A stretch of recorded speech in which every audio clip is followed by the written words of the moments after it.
Halo, selamat malam teman-teman. Selamat bergabung di live Pak Fedrik Yunadi. Bagi teman-teman yang ingin, sekali lagi yang ingin mau bertanya tentang hukum atau yang sedang mengalami persoalan hukum dan ingin bertanya-tanya tentang hukum, konsultasi juga bisa langsung dijawab oleh Pak Fedrik Yunadi melalui kolom komentar atau bergabung di live bersama kami. Ya, selamat datang lagi Noval Angga Saputra. Selamat datang teman-teman ya. Ya, selamat datang semuanya. Hai.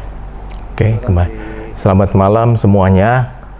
Dengan senang hati saya akan coba membantu memberikan satu tanggapan atau analisa hukum bagi yang kira-kira ada pertanyaan terhadap masalah-masalah yang dihadapin.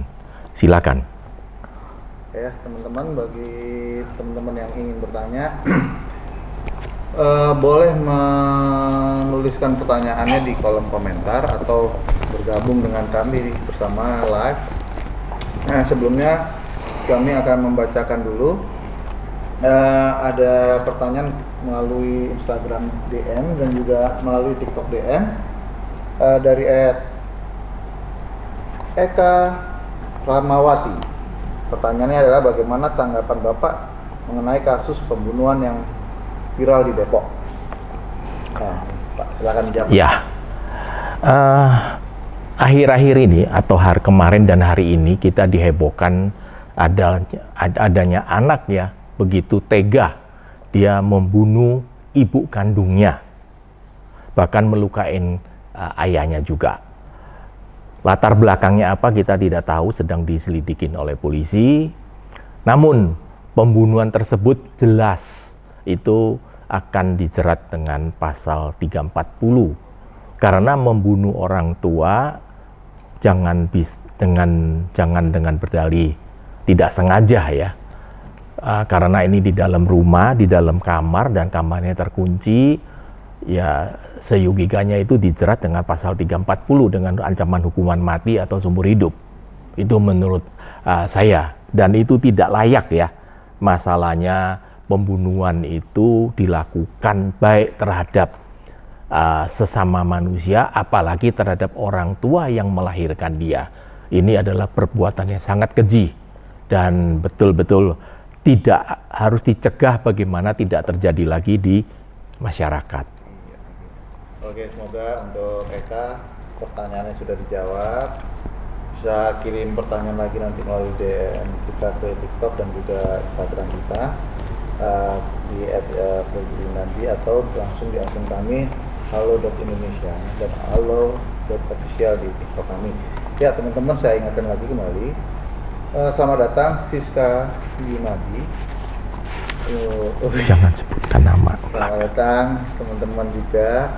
Ya, bagi teman-teman yang ingin bertanya bisa mengetikkan pertanyaannya di kolom komentar atau bergabung dengan kami bersama live bersama dengan kami, langsung dijawab dengan Pak Fedrik Yunadi.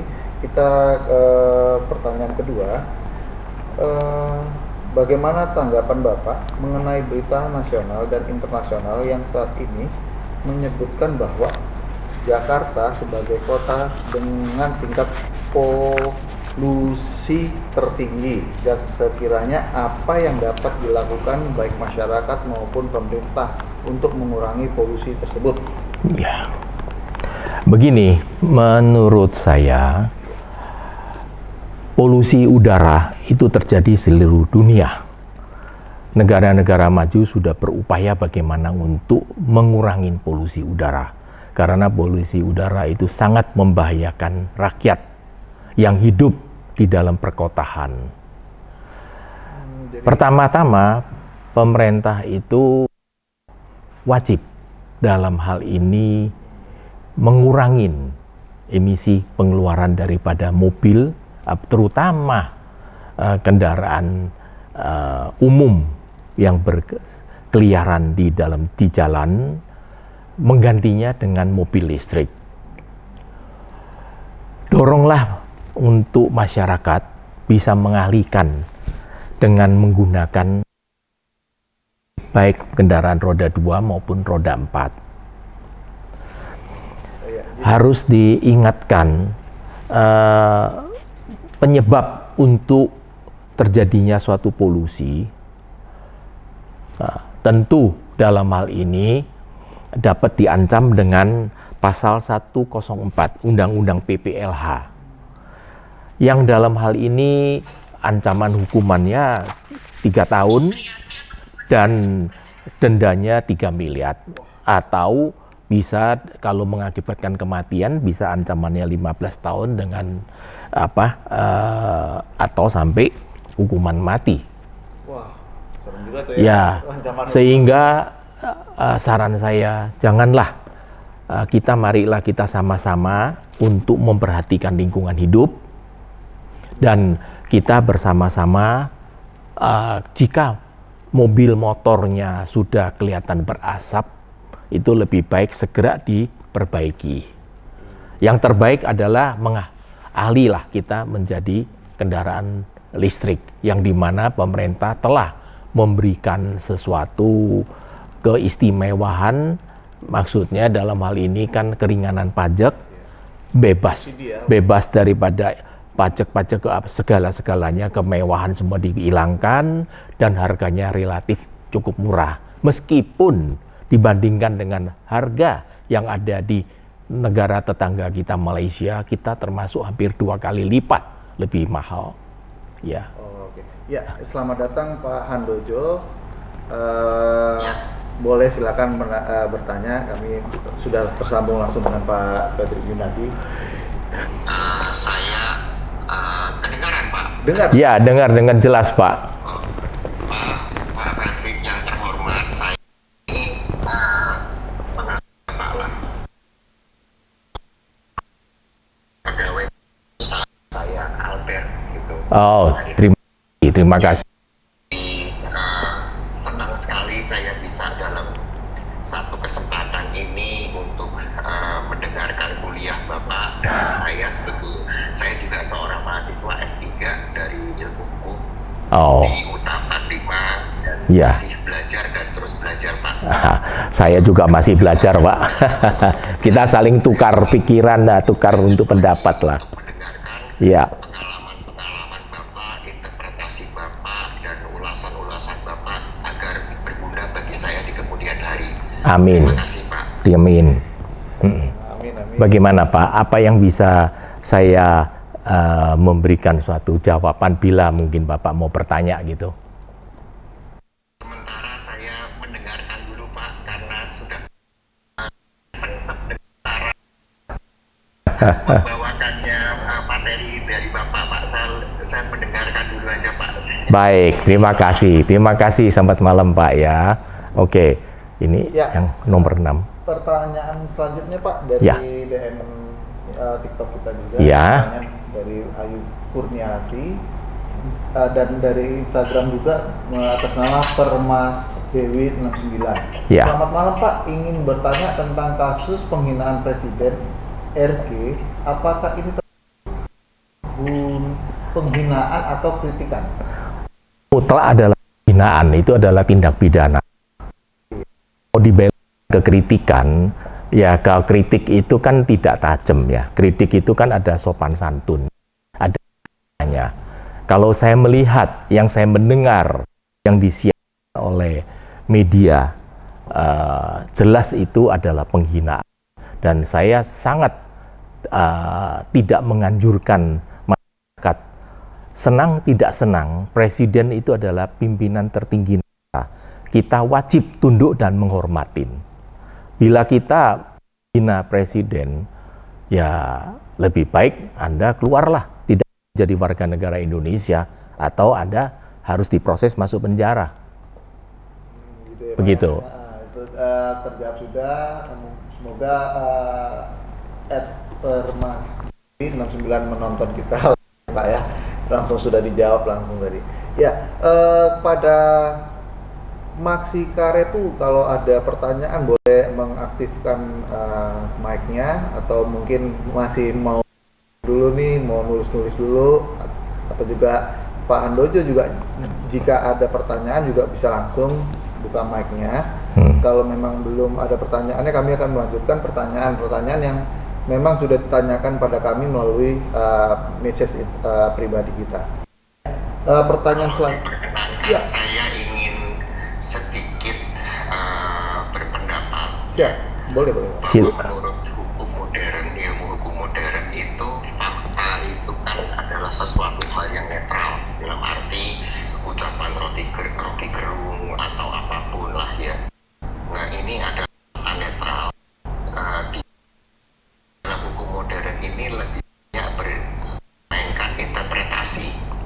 Dari interpretasi itu juga dipengaruhi oleh si penerima, si ini yang membuat interpretasinya tersebut ya.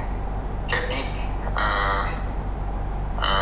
memang kasus Rocky Gerung ini sebenarnya ini bukan hanya masalah di Indonesia kalau menurut saya, tapi hampir seluruh negara di dunia ini ada 4 topik yang selalu menjadi perdebatan di kalangan para ahli hukum. Yaitu yang pertama mengenai hukuman mati, di mana ada kaum yang retensi, ada kaum yang juga istilahnya abolis, ya. Betul. Kemudian yang kedua penghinaan kepala negara, itu juga ada yang di negara-negara itu ada yang menganggap bahwa itu sebagai kritik yang bisa ditolerir, ada yang ini adalah. Yang ketiga itu masalah aborsi, ada yang pro aborsi, ada yang kontra. Yang keempat ada lagi masalah yang sifatnya adalah hubungan seksual non suami istri. Itu ada yang menganggap suatu hal yang biasa-biasa saja, ada yang menganggap kriminal seperti yang di Indonesia yang dianut.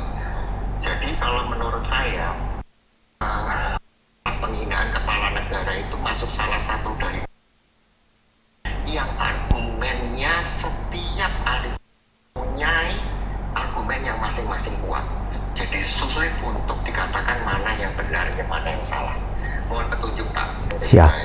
Ya, terima kasih Pak atas saran-sarannya atau informasi yang diberikan kepada saya khususnya malam ini. Memang Pak, setiap negara itu punya standar yang berbeda. Ada negara-negara tertentu, termasuk Belanda, itu kan sudah menghapus hukuman mati. Bahkan di Malaysia aja sudah menghapus hukuman mati. Tapi Indonesia dengan KUHP yang baru tetap mencantumkan adanya hukuman mati. Kendati dalam hal ini ada keringanan selama sekian tahun, berkelakuan baik bisa dirubah dan sebagainya. Tapi tetap masih menganut hukuman mati. Untuk melakukan kritik ya di Amerika itu presiden dengan kata apapun.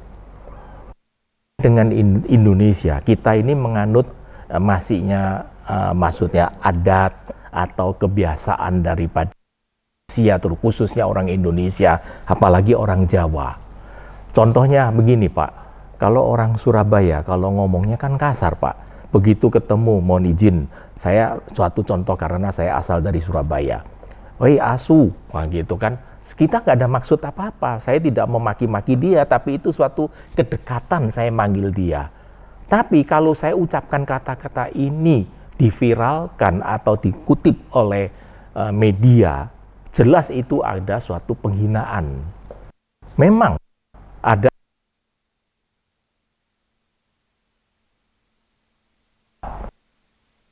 saya berbalik Pak, pribadi saya. Karena kita menganut namanya hukum positif, Pak. Jadi apapun yang ada, yang terjadi, kita wajib mematuhi, tidak melakukan penafsiran. Kita bisa membandingkan Amerika, Belanda, Eropa dengan kita. Seperti aborsi di Amerika, aborsi mah di state-state tertentu itu diizinkan. Di Cina lebih-lebih. Tapi di Indonesia itu akan menjadi pembunuhan. Memang dalam hal ini aborsi bila dilakukan karena pertimbangan atau penetapan pengadilan. Dalam hal ini bila ada yang mengajukan permohonan ke pengadilan dan dikabulkan, jelas itu bisa lolos daripada jeratan pidana. Seperti hubungan seksual mengingat kita ini kan adalah negara Pancasila, Pak. Baik agama Muslim maupun Kristen maupun Buddha kan tidak menganjurkan hubungan di luar pernikahan. Ya, tidak menutup sesuatu hal yang terjadi, Pak. Itu kan di mana-mana seringlah melakukan free sex. Pemerintah memang secara undang-undang mengatakan hubungan perzinaan di luar suami istri itu adalah perzinaan, bisa dijerat hukum. Namun kita melihat banyak kota-kota kan menghalalkan, bahkan mengizinkan adanya prostitusi. Nah, dalam hal ini ada kontradiktif, Pak. Hubungan seks di luar nikah, di luar negeri itu atau summer living atau tinggal bersama itu wajar. Kalau di tempat kita bisa ditangkap sama hansip nanti. Kalau sampai misalkan di daerah-daerah tertentu yang tertutup ya. Jadi menurut saya tetap berpegang pada hukum positif bahwa apa peraturan yang ada, saya tidak pernah menafsirkan peraturan itu kecuali daripada penjelasan undang-undang yang tersendiri. Karena kalau ditafsirkan, Pak, kita akhirnya mengambil alih atau mengikuti alur ke Anglo-Saxon. Jadi ya semuanya ditafsirkan, kacau loh Pak itu, Pak. Itu menurut saya, Pak. Mohon maaf. Terima kasih. Ini penjelasan yang baik, Pak. Ya. Jadi saya ini baru belajar ilmu hukum karena di usia 58 tahun, usia saya 58 tahun, Pak. Ya. Sebelumnya saya adalah pimpinan perusahaan, di mana menjelang pensiun ini saya belajar ilmu hukum kebetulan, Pak. Oh. Dan saya walaupun baru sekarang ini ya masuk semester 2 gitu ya, Pak. Tapi Ya. saya banyak dalam karier saya mengikuti pendapat-pendapat para ahli hukum. Oleh karena itu saya sekarang masuk fakultas hukum begitu, Pak. Bagus. Dan Saya dukung, Pak. Gitu. Saya dukung. Semua sukses, Pak. Saya sowan ke Siap. Dengan senang hati ya Pak. Dengan senang hati, Pak. Ya, jadi, Mohon. terima kasih banyak Pak Handojo. Kita beri kesempatan yang lain untuk bertanya. Ya. Selamat datang juga Rizal Fred untuk sudah berjoin juga dengan kita. Saya lanjutkan pertanyaan yang ditanyakan kepada Instagram. Juga tadi sudah diucapkan terima kasih dari Pak Dewi 99, penjelasannya sangat lengkap juga dari Pak. Pertanyaan juga sudah terjawab penuh, dia juga tidak ada pertanyaan lagi. Nah, ini ada lagi Pak, pertanyaan melalui TikTok. Putriwati lagi, bagaimana tanggapan Bapak mengenai dalam tanda kutip memperkosa seorang turis Brazil di Bali? Bagaimana sanksi pemidanaan terhadap pelaku dan apakah untuk perlindungan terhadap korban pemerkosaan WNI dan WNA berbeda? Begini, barang siapapun termasuk WNI atau WNA, turis maupun orang lokal, itu akan dihadapkan oleh hukum yang sama. Hukum kita tidak pernah membedakan, khusus asing diistimewakan, untuk orang Indonesia diperberat. Semuanya sama. Kedua, saya membaca berita adanya tukang ojol dalam hal ini memperkosa turis Brasil. Itu adalah perilaku yang memalukan. Itu dikutuk gitu. Karena memalukan kita bangsa Indonesia. Kita ini tidak berperilaku seperti binatang. Memperkosa seorang perempuan, saya itu ibaratnya seperti semacam binatang purba. Kalau memang kejarlah orang tersebut. Yang jelas, pemerkosa ini dapat dijerat pasal 285 KUHP dengan ancaman hukuman 12 tahun. Bisa juga dijerat pasal 8 atau pasal 46 Undang-Undang 23 tahun 2004 tentang penghapusan kekerasan dalam rumah tangga dengan ancaman hukuman 12 tahun. Saya mengharapkan via penyidik dalam hal ini penegak hukum di Bali khususnya bisa menghukum seberat-beratnya terhadap pemerkosa. Dan bagaimana perlindungan, jelas satu Pak, janganlah terutama mohon maaf dengan ibu atau cewek, janganlah berpakaian terlalu seksi. Kalian kalau pakaian terlalu seksi, ya otomatis kan akan istilahnya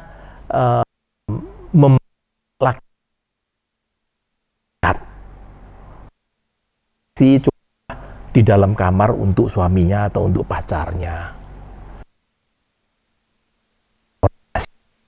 Bukan orang asing, ya. Jadi tidak pada pantasnya lah kita berpakaian seronoh, kita kelihatan di sini, kelihatan itu kan gitu.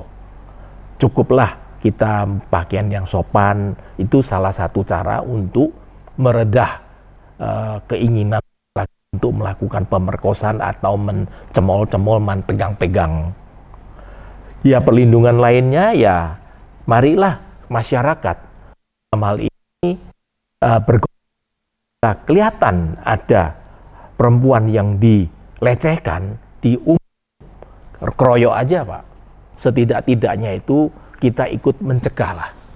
Bila semua masyarakat lulu gua, ya makin kacau kita lah. Terima kasih. Kepeduliannya Pak ya. Ya. Ya, waalaikumsalam. Selamat malam semuanya yang telah bergabung. Terima kasih teman-teman yang ingin melakukan pertanyaan secara di kolom komentar atau join juga di kelas kita. Selamat datang. Tom Jer sudah bergabung. Terima kasih. Jika ada pertanyaan boleh mengaktifkan mic-nya. Ada pertanyaan lagi nih Pak. Tadi tanggapan Pak terkait rekan seprofesi Bapak Kamarudin Simanjuntak menjadi tersangka. Terima kasih. Lalu ada pertanyaan juga. Satu-satu deh. Sebabnya kalau enggak nanti saya susah jawabnya. Jadi ada pertanyaan masalah soal rekan Kamarudin itu dijadikan tersangka. Ya, meskipun dalam hal ini dia menjalankan tugas. Menurut saya menjerat seorang dengan melakukan tindak pidana, terutama kita harus lihat yang bersangkutan itu berprofesi apa. Nah, seorang avokat tentu dia berlindung di undang-undang avokat. Selama dia menjalankan tugasnya dengan benar, dia itu tidak bisa dijerat dengan pidana, data maupun dengan tun, dengan apapun. Karena dia bertindak bukan atas kepentingan diri sendiri, namun adalah untuk yang diutamakan satu. Setahu saya ada MOU antara Barreskrim atau dalam hal ini Polri dengan Peradi, meskipun dalam hal ini menurut saya, sepengetahuan saya belum diperpanjang lagi, bahwa untuk menjerat seorang avokat itu terlebih dahulu harus memberitahukan kepada induk organisasinya. Dalam hal ini jelas induk organisasi Dewan Kehormatannya itu akan melakukan sidang kode etik untuk menentukan bahwa avokat yang bersangkutan itu apakah melanggar kode etik atau dia menjalankan tugas dengan benar. Bila menjalankan tugas benar, maka Dewan Kehormatan akan resmi memberikan jawaban kepada penyidik bahwa yang bersangkutan tidak dapat diperiksa karena tidak melanggar kode etik. Namun MOU tersebut sepengetahuan saya sudah tidak diperpanjang. Kembalikan kepada penafsiran hukum. Ya, memang rekan-rekan avokat termasuk saya itu kan boleh dikatakan menjadi anak tiri di depan penegakan hukum di Republik Indonesia ini. Karena undang-undang avokat banyak yang tidak dihormatin lagi oleh penegak hukum lainnya. Meskipun berbagai sidang pra-peradilan di seluruh Indonesia, khususnya yang menjerat advokat sebagai penegak hukum, dinyatakan bebas, dinyatakan tidak penetapan tersangka tidak sah. Namun ada berapa yang lolos. Karena inilah adanya penafsiran hukum oleh para penegak hukum. Yang menurut saya sebetulnya hukum itu harus mengerti. Kita ini adalah Eropa kontinental. Kita dilarang menafsirkan hukum. Kita bukan Anglo-Saxon. Kita tidak bisa mengambil contoh orang lain, misalkan di kasus A, si A dihukum, kemudian itu sebagai contoh, maka si B harus dihukum karena melakukan tindakan sama dengan A. Kita ini bukan Anglo-Saxon. Kita ini Eropa kontinental. Kita tidak berhak menafsirkan hukum. Termasuk dalam hal ini, hakim, jaksa pun tidak berwenang menafsirkan hukum. Dia tidak bisa lepas keluar daripada koridor dari penjelasan pasal per pasal. Begitulah tanggapan saya. Terima kasih. Iya, itu tadi sudah dijawab. Ada pertanyaan selanjutnya nih, udah nggak sabar ingin dijawab oleh Pak Febri Gunadi. Kalau hukum di dunia ITE apa ya Pak? Maaf bertanya, di pasal berapa dan di hukum berapa? Dari Kakak Randy di TikTok. Ya ini pertanyaan mungkin kurang jelas ya Pak ya? Iya, saya kurang begitu jelas, tapi saya kira-kira gini kan Pak.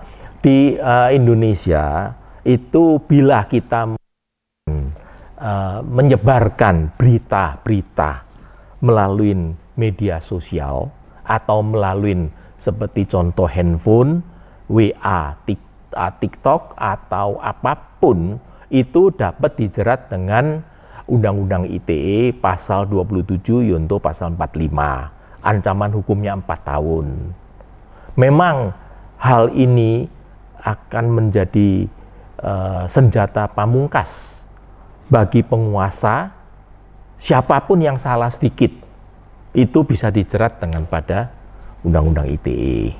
Namun karena undang-undang ini masih berlaku, marilah kita tunduk dan kita junjung tinggi Undang-Undang ITE tersebut. Bagaimana supaya tidak dijerat? Ya, janganlah mengkritik atau menjelekkan siapapun melalui WhatsApp atau melalui media sosial, apalagi mengucapkan di depan umum. Itu bahaya menanti Anda. Terima kasih. Iya, oke, sudah terjawab nih Mas Randy ya. Ada pertanyaan selanjutnya Pak. Tadi langsung ditulis di kolom komentar setelah kita, Pak, apa hukumannya di Kota Batam merusak rumah ibadah yang lagi dibangun padahal ada surat izinnya Pak? Sedang dibangun jadinya nih Pak. Ya. Ini sering terjadi, baik meskipun di Kota Batam maupun di kota-kota lainnya, di Jawa maupun di luar Jawa. Terutama dalam hal ini bila bangunan itu adalah tempat ibadah, bukan, itu sering dapat tentangan daripada masyarakat sekitarnya. Namun, bila telah pemerintah setempat telah mengeluarkan izin mendirikan bangunan, ingat, izin mendirikan bangunan itu wajib mendapat persetujuan daripada lingkungan, tetangga sekelilingnya. Maka, bila suatu bangunan ibadah telah memperoleh izin daripada pemerintah setempat, maka itu adalah sah menurut hukum, dan barang siapa melakukan pengerusakan atau penghentian paksa terhadap pembangunan tersebut, lapor ke polisi. Dia bisa dijerat pasal 170 yang jelas atau pasal pengerusakan, ya, itu pasti bisa dijerat. Memang seringlah dalam hal ini bagaimana penyidik atau penegak hukum itu mau menanggapin laporan tersebut, itu konsultasikan pada penegak hukum setempat. Ya, kurang lebih itu jawabannya. Semoga puas dengan jawaban kita. Kalau memang puas boleh mengetikkan pertanyaan di kolom komentar juga. Ini Pak Andojo, mohon maaf baterainya low, jadi mohon maaf, hormat saya Pak sampaikan katanya. Yeah. Terima kasih kembali teman-teman yang udah menyawer-nyawer kita nih. Terima kasih juga teman-teman yang bertambah pengunjung juga sudah like live kita, terima kasih. Nah di sini juga sudah terhubung dengan Kak Randy yang tadi bertanya tentang undang-undang ITE. Mungkin bisa diperjelas juga maksudnya pertanyaannya Kak Randy itu seperti apa, biar lebih lebih pas gitu pertanyaannya. Silakan Kak Randy. Oke Pak. Saya mau bertanya ini untuk mengenai pasal berapa dan hukumannya berapa tahun di undang-undang ITE. 27 Yunto 45. Ancaman hukuman tahun. Hukumannya 4 tahun. Jadi sudah terjawab Pak Randy. Gimana? Ada lagi yang mau ditanyakan? Tuh. Ini ya lagi Pak. Ya. Mengenai hal hutang piutang itu kan biasanya kan banyak yang nggak mau bayar atau biasanya kan banyak pelecehan atau suka marah-marah gitu. Itu hukuman untuk pasal berapa dan penjaranya di tahun berapa? Maksudnya hutang piutang tidak membayar gitu. Ada yang hutang tidak mau membayar gitu. Ya, kalau tidak punya hutang tidak membayar, itu akan kita lihat kasusnya. Kalau kasusnya itu terjadi karena ada suatu perjanjian tertulis maupun di bawah tangan maupun di depan notar yang tersebut atau sama bank, jelas itu merupakan ruang lingkup hukum perdata. Jadi itu adalah diajukan dengan gugatan, namanya ingkar janji atau wan prestasi, atau bisa digugat juga dengan perbuatan melawan hukum. Tapi kalau ada perjanjian tentu ingkar janji. Tapi dalam hal ini bila ada etikat tidak baik, misalkan seseorang kan gitu, dia membeli TV dengan utang, contoh, kemudian dia tidak mau bayar, tapi TV-nya dinikmatin terus. Itu menjadi penipuan dan penggelapan.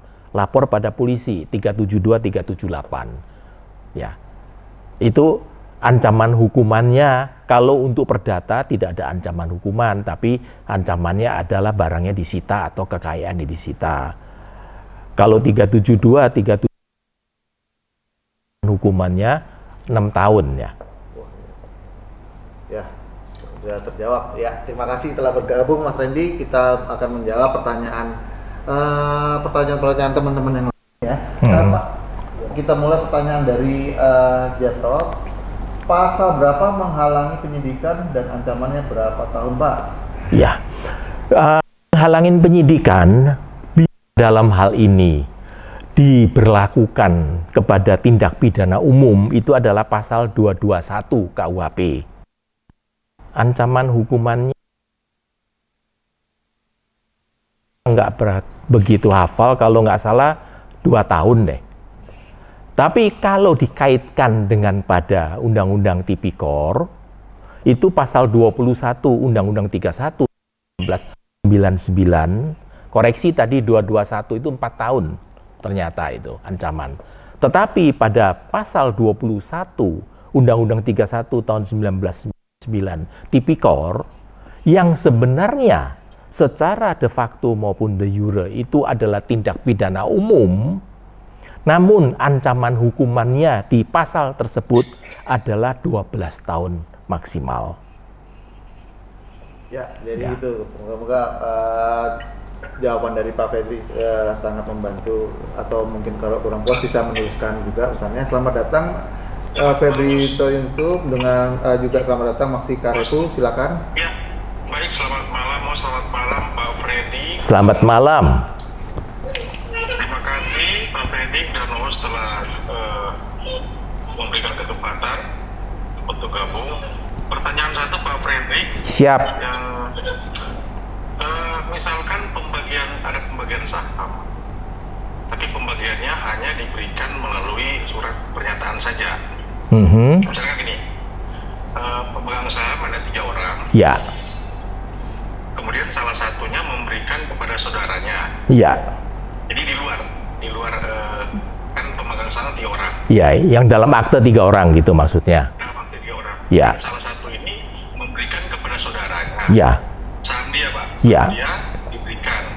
Hmm. Tapi hanya dibuatkan surat pernyataan, jadi di bawah tangan. ya. Nah, pertanyaan saya, apakah pernyataan di bawah tangan itu secara hukum kuat, Pak Freddy? Pernyataan atau suatu perjanjian, baik tertulis maupun tidak tertulis, kalau tidak tertulis secara lisan dengan disaksikan oleh minimum 2 saksi, tetap itu mempunyai kekuatan hukum untuk dituntut. Dalam Undang-Undang Perseroan Terbatas, memang pengalihan saham itu harus dilakukan di RUPS. Dalam hal ini harus sepengetahuan daripada pemegang saham lainnya. Terkecuali pemegang saham yang 2 orang tersebut yang tadi Bapak cerita, itu sudah diberitahu secara lisan, gua ada kasih ini saham gua nih 10% kasih adik gua, misalkan contoh begitu. Nah, tapi kalau dia diam-diam memberikan sahamnya daripada 10% dan selama dia itu masih hidup, pemegang sahamnya itu bisa mengajukan keberatan atau tidak setuju bahwa daripada 10% diberikan adiknya atau dibeli oleh adiknya, itu lebih baik dibeli oleh mereka. Namun segala sesuatunya karena telah memberikan suatu pembagian saham kepada saudaranya secara tertulis meskipun tanpa meterai misalkan, itu tetap mempunyai kekuatan hukum dan bisa dituntut. Oh, gitu Pak Freddy. Bisa. Pak Freddy. Bisa. Jadi kalau polisi pemegang saham dia berubah pikiran untuk tidak memberikan, pada akhirnya tetap si yang menerima pernyataan ini bisa. Oh, bisa tuntut. Iya, dia bisa tuntut dalam hal ini ingkar janji karena itu kan satu perjanjian kan. Pernyataan kan sama dengan perjanjian kan. Tentu dia harus dipisah dengan saksi ya, nggak bisa cuma satu barang bukti ya. Oke. Ya, Baik. ya. Terima kasih. Terima kasih. Nah, boleh, Ya, boleh ya. Kita kasih kesempatan sekali. silakan. Terakhir. Ya, Terima kasih, Host. ya. Terima kasih, Pak Freddy. Terima kasih. Terima kasih. Ada namanya seseorang beli ruko, Ya, kemudian dia menggunakan nama orang lain, jadi nominal. pinjam iya, nama. iya, iya. Nah, jadi si A membeli ruko kemudian menggunakan nama si B. Iya, Nah, si B otomatis di surat tersebut sertifikat adalah nama si B. iya, Nah, kemudian si A ini dengan si B ada pernyataan juga, ada Ya. pernyataan perjanjian, Ya. Ya. pernyataan juga di bawah tangan. iya, Nah, berjalannya waktu si B akhirnya si B menguasai ruko tersebut plus kan dia kan atas nama dia. iya. Apakah si A ini punya kekuatan, Pak Freddy? Mutlak mempunyai kekuatan. Ada perjanjian kan? Ada perjanjian di bawah tangan juga. Ya, bisa itu, Pak. Itu adalah penggelapan. Itu bisa dimasukkan ke ranah pidana penggelapan. Tapi ruko tersebut kan atas nama si Iya, tapi kan ada perjanjian, Pak. Perjanjian itu kan disebutkan kan uangnya itu dari si A. Saya mengambil ceritanya kan kira-kira itu ya, meskipun saya tidak tahu detailnya ya. Nah, oke. Dalam hal ini kan misalkan si A, saya memberikan uang pada Bapak, misalkan contoh lah kan gitu kan Pak. Oh, Pak beliin ruko dong pakai namamu dulu deh. Ada perjanjian pernyataan bahwa you terima uang dari saya 1 miliar untuk beli ruko, misalkan contoh ya Pak ya. Kan gitu. Kemudian tahu-tahu itu ruko sudah atas nama you, sertifikat nama you, kemudian you tempatin, you nggak mau serahkan ke saya. Itu penggelapan itu Pak. Penipuan penggelapan 372, 378 Pak. Laporkan aja ke polisi Pak. Baik, terima kasih Pak Freddy atas Terima kasih. Terima kasih. Terima kasih kembali Pak Maksi Kadifu. Ya. Oke. Pertanyaan selanjutnya ada dari Jumpuen. Ya, Pak izin bertanya terkait daluarsa pidana terkait dugaan penempatan keterangan palsu pada data otentik. Jadi gini, tindak pidana memberikan keterangan palsu atau menempatkan keterangan tidak benar kepada akta otentik, itu kadaluarsanya itu 12 tahun sejak diketahui kapan dia menempatkan keterangan palsu. Catatan saya Pak, mohon diingat, sejak kapan ditemukan keterangan palsu itu dimasukkan dalam akta otentik, bukan sejak akta itu ditandatanganin. Jadi misalkan akta itu ditandatanganin tahun 1990, namun baru diketahui tahun 2020, maka masih punya hak untuk menuntut secara pidana, ya, Gitu ya, Pak, ya? atas keterangan yang tidak benar tersebut. Ya, itu 266 Pak, 266 KUHP. Ya silakan Mas Bias udah bergabung dengan kami, silakan pertanyaannya. Silakan. Selamat malam Pak Fredrik, kenalkan saya Dias, Ah. saya 21 tahun. Selamat malam Pak Dias. Ya, Pak Fredrik, saya cuma meminta sebagai orang hukum sudut pandang tentang kasus yang belum lama ini Jenderal Bintang 3. ya, Kan yang hukumnya melakukan perubahan, ya tidak dirubah menjadi tidak hukuman mati. Di Ya. mana kasus jenderal itu kan banyak sekali. Yang pertama melakukan pembunuhan, perencanaan,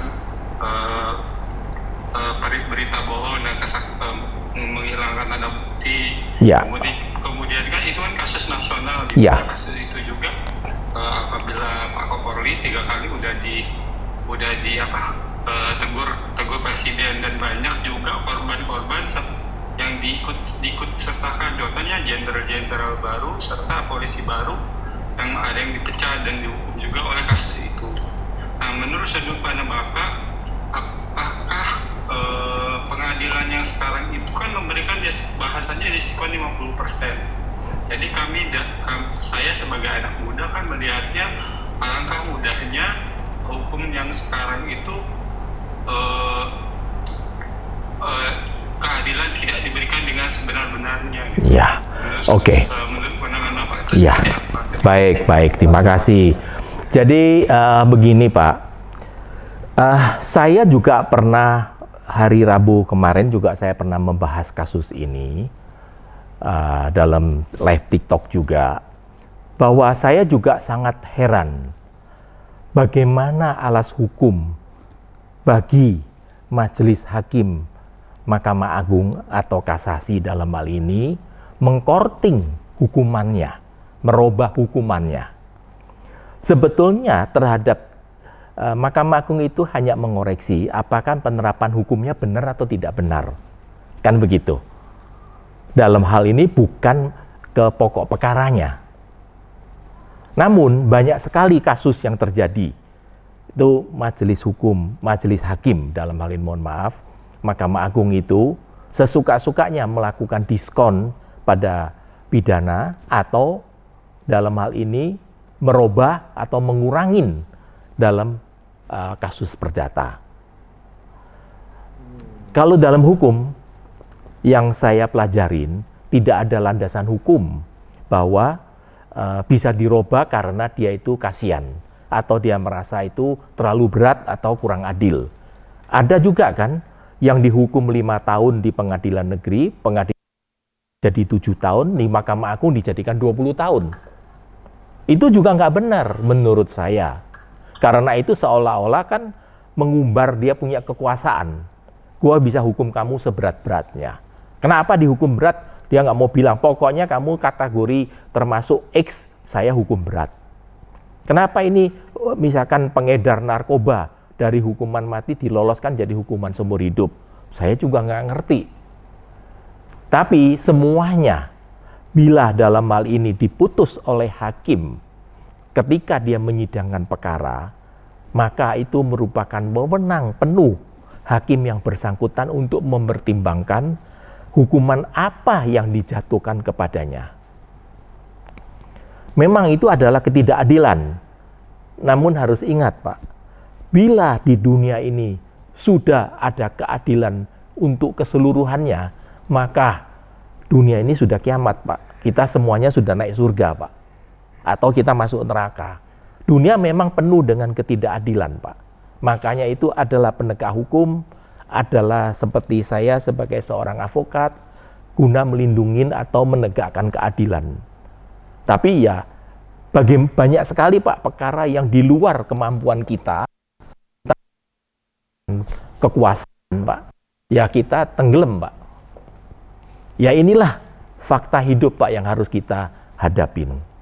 Ya semoga semakin hari semakin cerah. Terima kasih, Pak. Ya, terima kasih. Gimana nanti jawabannya Mas Dias? Gimana?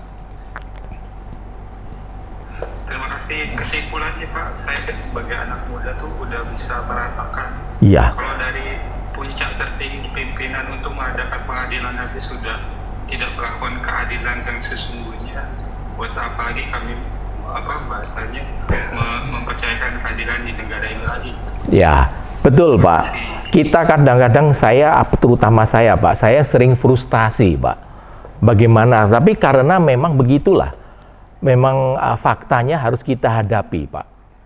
Ya kita mau bagaimana lagi, Pak, ya? Karena kita masih dikuasain oleh penguasa, Pak.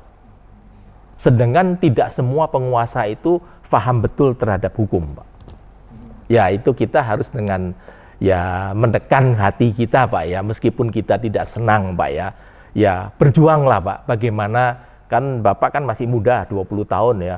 Siapa tahu bisa masuk ambil sarjana hukum, atau mungkin sekarang udah sarjana hukum. Siapa tahu suatu hari bisa jadi hakim agung, kan. Bawakan perubahan lah terhadap ini. Ya, terima kasih untuk teman-teman yang hadir juga, dan terima kasih yang udah nyawer kita ya, yang kirim-kirim like juga. Terus pertanyaan selanjutnya ini, Pak, datang dari Instagram live ya, dengan pertanyaannya, Pak, kembali ke pertanyaan tentang pelecehan seksual, apakah ada perlindungan hukum atau terapi pasca trauma akibat pelecehan tersebut? Karena seringkali para korban tidak berani memblow up kasus tersebut karena malu. Pertanyaan selanjutnya yang tadi dari live Instagram dengan Permas Dewi 99. Ya, dalam hal ini jelas bisa melakukan terapi dengan psikolog, ya. Terutama keluarga dan lingkup teman-temannya itu harus menguatkan si korban pemerkosaan tersebut. Sesuatu hal yang sudah terjadi kan tidak mungkin ditarik kembali. Tetapi setidak-tidaknya kita sebagai teman sekelilingnya, cobalah menghibur dan menguatkan korban tersebut. Konsultasikan pada psikolog, terutama orang tua. Sama negara gitu, Pak. Ya tidak lah, Pak, bayar rogo kantong sendiri lah. Nggak ada fasilitas dari nggak negara, ada, ya, Pak, ya? nggak ada, Pak. Walaupun dia Iya. korban pemerkosaan. Iya. Oke, gitu. Semoga ada Nomor 9 tadi belum. Oh ya, sorry. Pertanyaan yang selanjutnya tadi, Sudah atas lagi, nggak salah. Yang ini sekarang. Iya. Pertanyaan dari TikTok, Pak, yang ditulis tadi dari kolom komentar atas nama Maju Indonesia. Sejauh mana pandangan Bapak terkait penangkapan KA Basarnas yang dilakukan KPK? Saya pernah menjelaskan kasus ini bahwa KPK tidak punya wewenang melakukan penangkapan atau penindakan terhadap TNI yang masih aktif. Karena TNI aktif itu berlindung pada Undang-Undang TNI. Dan KPK itu undang-undangnya lebih lama daripada Undang-Undang TNI. Dengan sendirinya, Undang-Undang KPK itu tidak bisa melangkain Undang-Undang Lex Specialis, Undang-Undang TNI. Penangkapan itu adalah keliru. Bila ada anggota TNI yang terlibat masalah pidana, korupsi khususnya, silakanlah melakukan koordinasi dengan pada misalkan di sana tuh ada POM, kan, ya, ada POM ABRI, atau kalau di Angkatan Darat ada POMAT, ada CPM, Pomal kalau di Angkatan Laut. Tapi kalau dia langsung melakukan tindakan, jelas itu bertentangan dengan hukum yang berlaku. Namun kan sudah diselesaikan secara musyawarah kan, dan via KPK sudah mengakuin bahwa dia khilaf dan dia melakukan kekeliruan. Saya rasa hal ini tidak perlu kita perpanjang. Ya, itu tadi kurang lebih pertanyaannya sudah dijawab. Terima kasih telah bertanya kepada kami. Ya, teman-teman yang sudah bergabung live, silakan jika ada ingin yang ditanyakan kepada Pak Febri nanti, aktifkan mic-nya. Mungkin dari Abdul Majid atau dari Andini Dini, boleh bertanya langsung, silakan. Itu nomor 4. Assalamualaikum, selamat malam Pak. Selamat malam Mbak. Saya mau bertanya nih Pak. Oke. Tentang hukum, apa benar Pak sekarang kalau kita punya suami kita menikah tanpa persetujuan kita, apa benar ada hukumnya Pak? Oh iya, itu berzina. Terima kasih, Itu berzina itu. Laporkan aja Pak. Laporkan ke polisi berzina. Karena dia nikah lagi, tapi diam-diam dia nikah gitu. Laporkan ke polisi, itu perzinaan. Mutlak itu. Gimana? Tapi yang masuk penjara pasti suaminya dan si perempuannya. Oh, gitu. Rela Kalau nggak suami kalau ini? ikhlas enggak, kalau suaminya juga masuk. Karena ditahan dua-duanya itu. Itu delik aduan sih, setiap saat bisa ditarik kembali bila misalkan Mbak merasa kasihan, ditarik kembali laporan selama belum disidangkan. Terima kasih Pak penjelasannya. Terima kasih. Assalamualaikum. Waalaikumsalam. Ya, dilanjut Pak Abdul Majid, mungkin ada pertanyaan bisa langsung ditanyakan, nyalakan mic-nya. Ya. Sebelum itu juga kita lanjut pertanyaan juga langsung dari TikTok Pak. Pak, berarti asas hukum berlaku tergantung pada politik ya Pak? Dari Fauzi di kolom komentar TikTok. Betul. Asas hukum di seluruh dunia itu semua tergantung politik. Ingat Pak, hukum adalah senjata politikus. Jangan lupa, bukan hukum mengendalikan politikus, tapi politikus mengendalikan hukum. Karena hukum setiap saat bisa dirubah Pak oleh yang punya kuasa. Berarti itu memang sudah sewajarnya Pak ya? Di seluruh dunia. Oh gitu ya Pak ya? Iya. Berarti, Termasuk di Amerika sama. gitu. Iya. Ya, selamat datang Nul Indra, silakan. Pertanyaannya. Malam. Ya, silakan pertanyaannya Mas Nul. Mau saya bertanya nih Pak, Siap, silakan Mbak. ada masalah pemalsuan tanda tangan Pak, Ya, atas nama orang tua saya. ya, Ketika itu kami melaporkan di kepolisian Polres Nias ya, tahun 2011 Pak. ya, Sehingga pada saat itu ditanggapi dan direalisasi oleh penyidik di Polres Nias, ya, dan mereka minta sama kami untuk bukti-bukti bahwa ada pemalsuan tanda tangan atas nama orang tua kami atas tanah peralihan hak Pak, ya, atas orang lain. ya, Sehingga kami dari keluarga meminta dari polisi untuk diselidiki, dan hasilnya diselidiki pada waktu itu Pak, diminta tanda tangan dari orang tua, ibu saya, dari kepala desa yang bersangkutan dengan surat-surat tersebut, dan akhirnya dilapor di Medan pada waktu itu tahun 2012 ya negatif Pak. ya, non identik ya, tidak sama kan gitu ya, Surat yang telah diterbitkan oleh yang bersangkutan. ya, Nah, yang saya tanya Pak, hasil dari kepolisian mereka mengatakan ada pemalsuan tanda tangan, sehingga mereka menaikkan surat ini ke kejaksaan. ya, Jadi kejaksaan tetap menolak, diturunkan terus ke kepolisian, sehingga polisi diberi wewenang pada waktu itu Pak, ada surat-surat yang kurang lengkap, ya, P19 itu, ya, yaitu Pak, saya baca aja Pak ya, ya, telah mengirimkan berkas perkara ke jaksa penuntut umum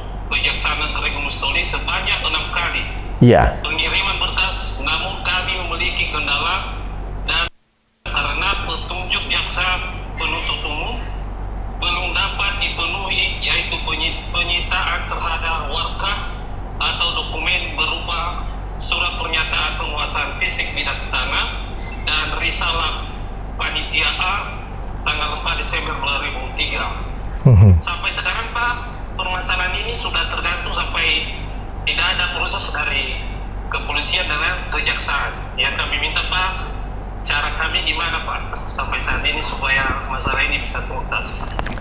Begini, ya, saya mengerti yang Bapak alamin dalam hal ini adalah pihak kejaksaan itu mengeluarkan P19, dikembalikan kepada penyidik untuk dipenuhin permintaan seperti tadi dia minta adalah penyitaan terhadap warga dan sebagainya. Nah, seharusnya penyidik dalam hal ini bisalah coba untuk melakukan penyitaan terhadap warga bila masih ada. Kalau tidak ada, misalkan penyidik bisa mengembalikan berkas tersebut dengan sebutkan bahwa sudah maksimal dan silakan Bapak melakukan koordinasi dengan pada jaksa peneliti karena kasus tersebut pasti kan dipegang oleh namanya jaksa peneliti.